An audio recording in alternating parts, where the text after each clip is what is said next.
રાજકોટનો નવયુક્ત સાંઢિયા પુલ બંધની હાલતમાં છે અને હજુ પણ તેનું લોકાર્પણ અટક્યું છે. શા કારણે અટક્યું છે તેમનો મહત્વનો મુદ્દો છે, કારણ કે આગામી દિવસોમાં જ ચોમાસું નજીક છે અને તેમનો પાણીનો નિકાલ એટલે કે જે કહી શકાય કે સાંઢિયા પુલમાં પાણીનો નિકાલ જ કરવામાં નથી આવ્યો. દ્રશ્યોમાં તમે જોઈ રહ્યા છો, આ બંબુડા ખાલી દેખાઈ રહ્યા છે, લટકાવી દીધા છે, પરંતુ તેમનો નિકાલ ક્યાંય કરવામાં આવ્યો નથી. સીધું રોડ પર પાણી આવશે અને જે કહી શકાય કે આનો નિકાલ કરવાનો હોય તે હજુ થયો નથી. 74 કરોડના ખર્ચે આ પુલ બનાવવામાં આવ્યો છે અને હાલ આ પુલ પણ બંધની હાલતમાં જોવા મળી રહ્યો છે. ક્યારેક વાત કરવામાં આવે, લોકોને મોટી સંખ્યામાં હાલાકીનો સામનો કરવો પડતો હોય છે. ભોમેશ્વર સહિત વિસ્તારોમાં ટ્રાફિકની સમસ્યાઓ પણ વધતી હોય છે અને કહી શકાય કે આ પુલ અનેકવાર વિવાદમાં આવી ચૂક્યો છે.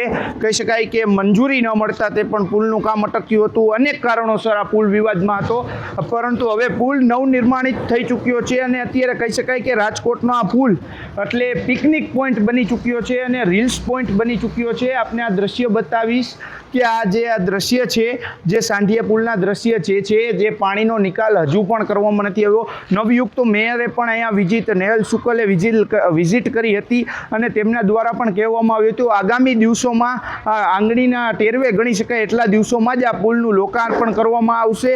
પરંતુ હવે આ લોકાર્પણમાં ક્યાંક ને ક્યાંક આંગળીના ટેરવે નહીં, પરંતુ થોડા દિવસો વાર પણ લાગી શકે છે અને લોકોને વધુ પણ હાલાકીનો સામનો કરવો પડતો હોય છે.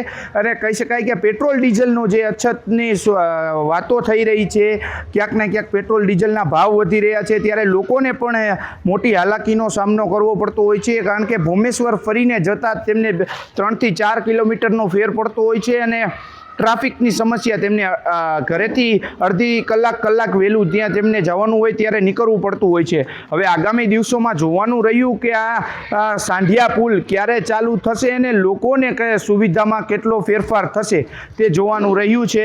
કેમેરામેન ગૌતમ લશ્કરી સાથે મિત ભટ્ટી, ચાંદની ન્યૂઝ, રાજકોટ.